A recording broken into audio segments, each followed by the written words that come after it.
Всем доброго времени суток, с вами Роман, автор телеграм-канала «Нейрогенное искусство», посвященный творчеству при помощи нейросетей. И сегодня у нас будет обзор обновления 1.1.0 для автоматика 1.1.1.1. На самом деле довольно крупное обновление, но готовилось приблизительно месяц, наверное, даже больше, потому что до этого прошлое обновление было в марте. Для загрузки оно появилось раньше, но в формате ветки для тестирования. Сегодня же вышел официальный релиз. Давайте посмотрим, получается, пробежимся по новым функциям, потому что изменилось, потому что было исправлено. Мы не будем сейчас зачитывать весь список, я отмечу, наверное, самые основные вещи, которые были добавлены как раз-таки в автоматик. Конечно же, самое главное — это переход на Torch 2.0. До этого актуальный Torch ставился самостоятельно, теперь же Torch 2.0 будет ставиться автоматически. Более того, получается, все скрипты, которые находятся в автоматике, будут потихонечку оптимизироваться именно под Torch 2.0. Следующее важное обновление — это поддержка тем Gradio. Я покажу вам в настройках, как это выглядит. Теперь вы можете через настройки автоматика выбрать темы, которые поддерживают Gradio по умолчанию. Для Linux-версии автоматика появилась поддержка библиотеки TC-Malloc. Данная библиотека служит для оптимизации работы с видеопамятью, поэтому это очень может пригодиться для владельцев слабых видеокарт. И еще один очень важный пункт в плане роста производительности — это опция для удаления отрицательного обусловления при низких значениях сигмы. Звучит довольно сложно, поэтому не будем вдаваться в технические подробности. Самое главное, что это позволит нам добиться роста производительности без увеличения роста потребления видеопамяти. В целом вы можете ознакомиться самостоятельно со всеми остальными пунктами данного обновления. Для этого вам необходимо будет перейти на ссылку Stable Diffusion Web UI, перейти по ссылке релизы и посмотреть здесь как раз таки, что было добавлено, исправлено. Давайте откроем сам Stable Diffusion. В принципе, визуально здесь мало что изменилось, так как большинство изменений как раз таки у нас под капотом. Давайте сразу же перейдем во вкладку настроек, откроем User Interface, и я вам покажу сейчас, смотрите, внизу появилась вкладочка Gradio тем. Здесь есть небольшой список выпадающих тем. Здесь есть небольшой список тем, которые можно будет поставить уже по умолчанию. Давайте выберем сейчас Microsoft Windows, просто для примера нажмем применение настроек и перезагрузим наш интерфейс. Итак, тема применилась, выглядит на самом деле довольно-таки кислотно, стандартная темная тема выглядит куда более приятно, но тем не менее, возможно, кому-то эта тема понравится больше, либо какая-нибудь другая, поэтому возможность выбора тем уже является довольно-таки приятным функционалом. Итак, вот теперь мы вернулись в нашу стандартную тему и давайте приступим к небольшому тестированию. Это абсолютно голая сборка, без каких-либо расширений. Единственное, что я докачал другую модель, чтобы не тестировать на стандартной версии 1.5, а также изменил несколько параметров запуска в командной строке. Это включил функцию OptSDP Attention, это функция перекрестного внимания, аналог Xformers, только уже встроенный в Torch 2.0. Поэтому теперь вам не надо будет ставить дополнительные библиотеки Xformers, следить за тем, чтобы они обновлялись, либо что-нибудь подобное. Теперь достаточно просто прописать OptSDP Attention, и ваш автоматик будет эффективно работать с видеопамятью. Ну и получит необходимое ускорение. Я также включил API на всякий случай и добавил аргумент Upcast Sampling. Данный аргумент немножечко дает ускорение как раз таки генерации, поэтому в принципе будет не лишним. Тестировать мы сегодня будем вот примерно в таких же настройках, только единственное, что поставим количество шагов 50, чтобы среднее значение итераций в секунду было более взвешенным. И напишем такой простенький промпт, как Avism Cyberpunk Girl, фото, Ultra Detailed. Давайте приступим к генерации. Итак, откроем нашу консоль. Скорость составила 7,7, 7,4, 7,7 итераций в секунду. Видеокарта, напоминаю, 3060 Ti. Медрам не включено, то есть режим работы с памятью стандартный. Запустим еще одну генерацию, посмотрим снова. В принципе, скорость сильно не изменилась и остается в тех же пределах.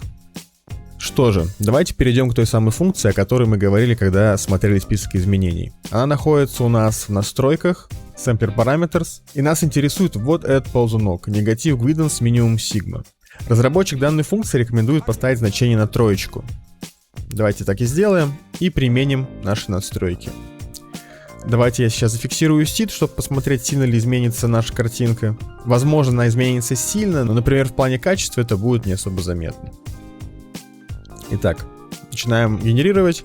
Открываем консоль, смотрим.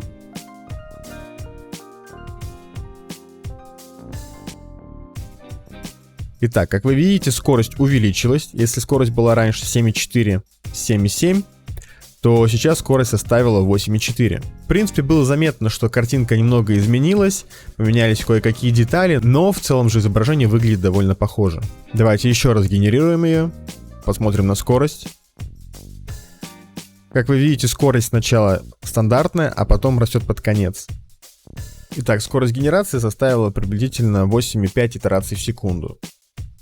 Если же мы собираемся работать с разрешением выше 512 на 512, мы можем получить дополнительное ускорение, поставив расширение, которое добавляет поддержку ToMe SD. Я уже рассказывал о данном расширении в одном из старых видео. Давайте же вернемся к нему снова в новом контексте. К сожалению, в Automatic пока что не добавили его нативную поддержку, но есть PR, который должен это сделать, поэтому ждем, возможно, в будущих обновлениях это будет сделано. Пока же давайте поставим данное расширение. Давайте скопируем ссылку, все ссылки я приложу в описании. Придем в Automatic, вкладка Extension, Install from URL, вставляем. Кстати, как раз таки здесь видно одно из нововведений. Здесь можно будет выбрать ветку на GitHub, откуда будет подтягиваться изменения. То есть, например, не только с главной ветки, а, предположим, с dev ветки или еще с какой-нибудь. Наше расширение поставилось. Давайте на всякий случай не просто перезапустим интерфейс, а перезапустим bat-файл целиком. Закрываем его. Запускаем заново.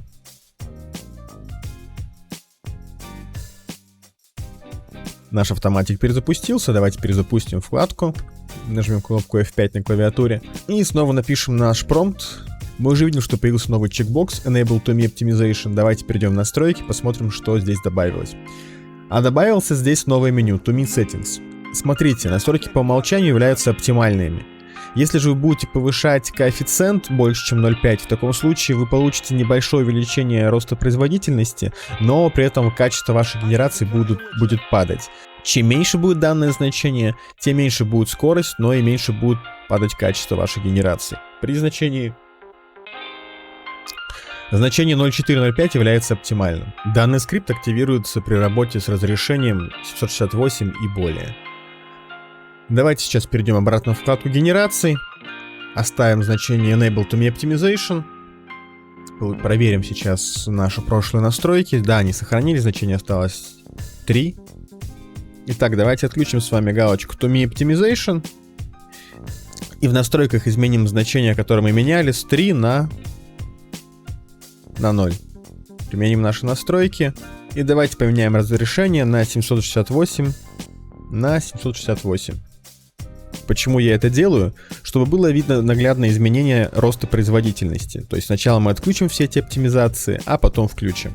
Итак, сгенерируем картинку, откроем консоль.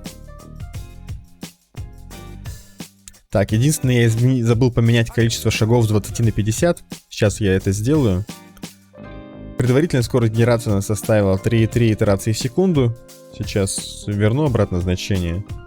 И заодно зафиксирую seed. Итак, да, скорость генерации 3,3 итерации в секунду. Давайте идем в настройки, вернем наше значение обратно с 0 на 3. Применим. И выберем и активируем ToMe Optimization. Нажимаем кнопку генерации, открываем консоль. И мы видим довольно серьезный прирост производительности, который составил практически 38%.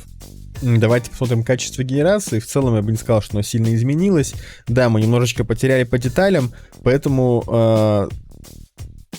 здесь уже выбирайте сами. То есть, возможно, у вас очень слабая видеокарта, и вы готовы потерять детализацию некоторую за счет роста производительности. Либо же вы можете просто поменять значение в настройках ToMe с 0.5 на 0.4 или, возможно, даже 0.3. Вы потеряете немножко производительности, но в таком случае детали вы тоже сохраните намного больше.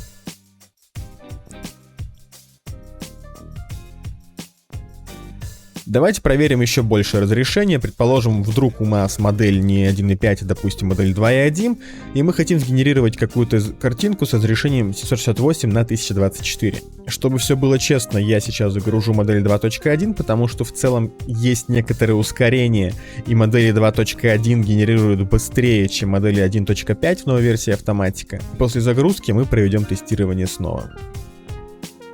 Итак, я загрузил модель 2.1, за основу я взял Illuminati Diffusion, которым многие пользуются в принципе. Отключил наши оптимизации, давайте я сейчас увеличу разрешение чуть больше, 1024 поставлю. Запускаем генерацию, открываем консоль. Итак, скорость генерации у нас составила 2,7 итерации в секунду. Давайте включим наши оптимизации снова. И снова нажмем генерацию. Итак, скорость составила 4,3 итерации в секунду, было 2,5, и наш прирост производительности составил приблизительно 66-67%. Единственное, я сейчас заметил, что, наверное, не совсем корректно будет говорить, что 4,3, потому что 4,3 это пиковая скорость. Нам надо считать среднюю, потому что, как вы уже заметили, сначала скорость меньше, а потом уже разгоняется под конец. Давайте еще раз генерируем, и после этого возьмем средние значения. Значения получились примерно такими же. Давайте возьмем все-таки для расчетов не 4,4, а 3,6. И если брать данное значение, то скорость увеличилась на 40%. Ну, примерно на 40%. Что в любом случае уже лучше. И как уже заметили некоторые пользователи в интернете, которые участвовали на тестах, а также, возможно, заметите и вы, чем больше разрешение генерируемого изображения, тем больше прирост производительности со включенными оптимизациями.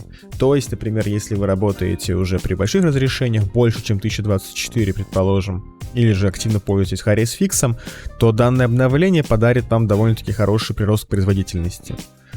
Ну и в принципе на этом все. Большое спасибо всем за просмотр и пока, до скорого. Увидимся в следующих видео.